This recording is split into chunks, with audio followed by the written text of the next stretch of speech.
It's very dark in here in the car, and I'm very upset about it. You know, daylight savings time has already happened, and so it's 6:30 and it's dark, but I just came out of the movie theater, and y'all know I like to do my reviews fresh out the theater so that you can get a fresh take and a fresh perspective on what it is that I just saw.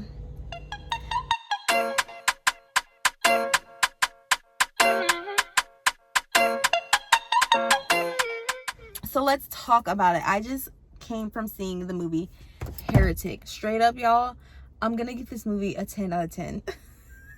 I thoroughly enjoyed this film. I don't know what's going down at A24 Studios, but I'm kind of loving the content they're putting out. I'm not gonna lie. I loved the scenery. I love the camera work. There was lots of open shots, closed in shots, circle shots, up close shots. I mean, it was just very well shot and very well edited. It's a psycho thriller. It's, you know what I'm saying? So it has a dark setting, but it's not a dark movie. You can clearly see everything that's going on. Loved that. I definitely did like the setting. The home was definitely giving creepy. Let's go through the movie. Okay, so it begins with two young ladies. There's this sister, and then there's this sister. We're gonna call this sister Wednesday for obvious reasons. We're gonna call this sister Firefly because this actress, to me, she looks like she could be a younger version of the actress that played in the Firefly Lane series on Netflix. This one. You know, funny story about Firefly Lane. My best friend gave me that book to read, and it became one of my favorite books. I would read it periodically. It was like my comfort book. Anyway, these two sisters, they preach the Book of Mormon, and it opens up with them having, you know, typical teenage conversation, and then they're going through their list of people that they need to visit, make home stops to, and then the last person on their list is Mr. Reed. There used to be a set of Mormons that would come to our house to preach to us, and my mother is an inquisitive lady, and she would let them in, and they would all have like religious talk, and they would go back and forth and have banter, and then they would leave because my mother's not a freaking psycho who kidnaps Mormons and makes them play to the death games in their basement. But anyway, they come to Mr. Reed's house and like, oh, would you be interested in learning more about Jesus Christ and the Book of Latter-day Saints and all that other stuff? And at first he's like, well, no, not really. But then they keep pushing him, and he's like, okay, well, come inside. They're like, we can't come in unless there's a woman present. And he's like, oh, my wife is in the kitchen making blueberry pie. Like, okay, cool. So they come inside. Had it been me, that's where the movie would have ended. Because I need her to come to the door, speak to me, and bring me inside. I'm not gonna follow a man inside with the you know, prospect that his wife is in there. No. So had it been me, I would have been like, oh, sorry, sir, but here, take this pamphlet and I'll see you next time. End of the movie. Now Wednesday, she's already like, she's someone who's already skeptical about life. She's already on edge, but she's going along with Firefly because Firefly, she's trying to get these baptismal referrals. And Wednesday already had 8 to 9 referrals this month. And Firefly ain't had not one.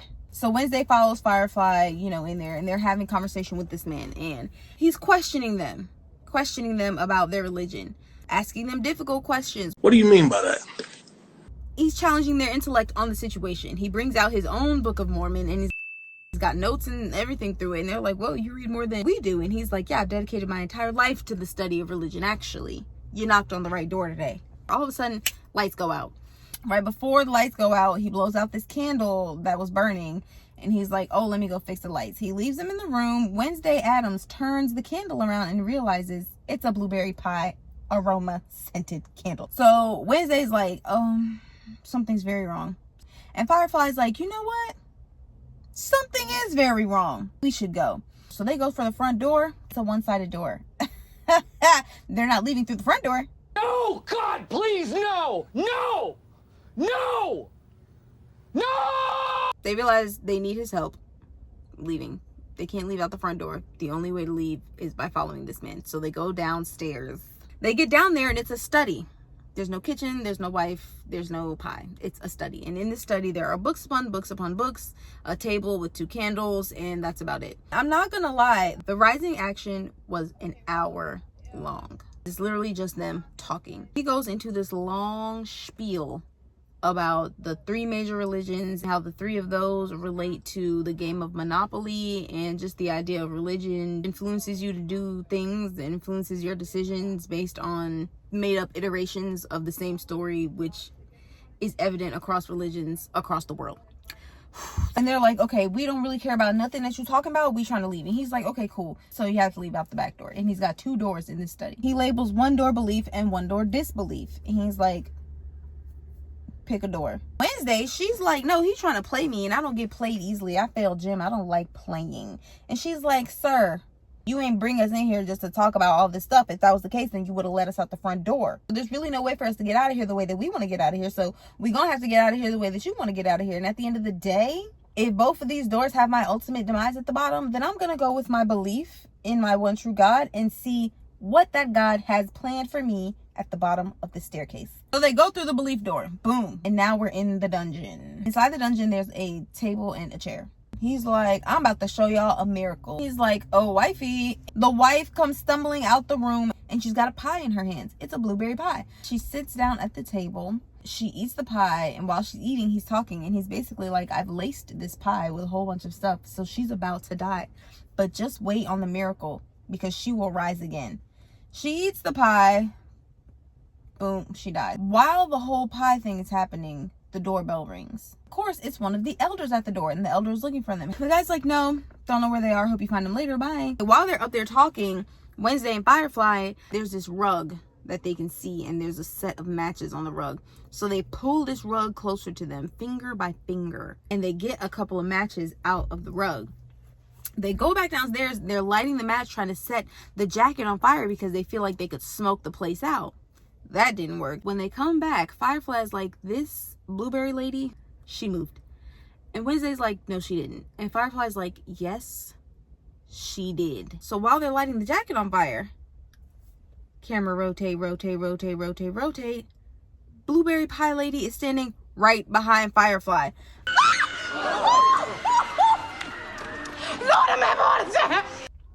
So then he comes back downstairs and he's like, did you see that miracle? And Wednesday's had it. She's had it up to here with the shenanigans. They had a little back and forth. He gets frustrated, basically offs her. He turns to Firefly Lane. He's like, okay, So what about you? What do you believe? and she was like, You know what? I believe this is all a lie. You trying to bamboozle us, but you switched the bodies. What? What are you talking about? Switch the bodies. That blueberry Miss Pie lady, you switched her body with someone else. How? How does that make sense? so she goes through the whole thing. The only way that that could have happened means that I would have had to dispose of the dead body. Yeah, you would have. Movie logic deduction, she deduces that that table was above a grate. So she goes down there. And what does she see? A dead freaking body. Not you switch the bodies, sir. Not you switch the bodies.